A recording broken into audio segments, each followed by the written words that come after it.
ఆడవిల్లలను షిడాయించిన, పేదోళ్లను తిప్పలబెట్టిన, ఊరి మీద వడి దోసుకుంటున్న, మందిని ముంచిన, పబ్లిక్ కు ఏ తిప్పలొచ్చినా రౌడీ గుండగాలను తుక్కు తుక్కు కొడతాడు హీరో. కత్తో గొడ్డలు అందుకొని హీరో గారు వస్తుంటే ఎన్కమర్ల మ్యూజిక్, టాకీస్ల అభిమానుల కీకలతోటి మోత మోగుతుంటది. కానీ సినిమాల హీరో అయినంత మాత్రాన బయట హీరోలే అనుకోవద్దుల్లో, గిట్ల విలన్లు కూడా ఉంటారు.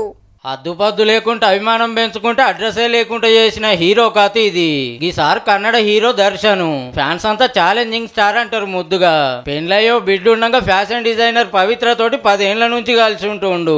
ఈ వ్యవహారం హీరో గారి అభిమాని రేణుకాస్వామికి నచ్చక మా సార్ సంసారం ఆగం చేస్తున్నావు, నీతోనే మా హీరోకు చెడ్డ పేరు వస్తున్నదని మేడానికి మెసేజ్లు పెట్టిండు సోషల్ మీడియాలో. ఆమె ఊకుంటదా? హీరో గారి చెవులేసింది. ఇక కడమ కథ అంతా సార్ నడిపిండు. స్వామి ఓ పారి బెంగళూరుకురా మాట్లాడేది ఉన్నదని ఫోన్ కొట్టంగానే హీరోనే పిలిచే వరకు మనోడు పోయిండు. ఓ షెడ్లోకి తీసుకుపోయి ఇంకా కొందరు అభిమానులను పిలుచుకొని పొట్టు కొడితే పానం పోయింది. బాడీని మురికి కాలువలేసో 3 ఫ్యాన్స్ పోలీస్ స్టేషన్ లో సరెండర్ అయిండ్రు. పైసల కాడ లొల్లైతే చంపేసినామని. కేసు నా మీదికి రావద్దని వాళ్ళకి 25 లక్షల రూపాయలు ఇచ్చిండట దర్శన్ గారు.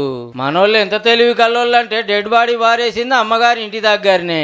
మళ్ళా సీక్రెట్ కెమెరాలో సార్ జీప్ కానొచ్చింది. హీగేముంది, పోలీస్ స్టైల్లో అడిగితే కథ అంతా చెప్పే వరకు హీరో గారు మేడం గారు అరెస్ట్ అయిండ్రు. సీన్ ఎట్లంటే అట్లా తీయొచ్చు గాని బయట కూడా గట్లనే ఉంటామంటే నడవదు సారు.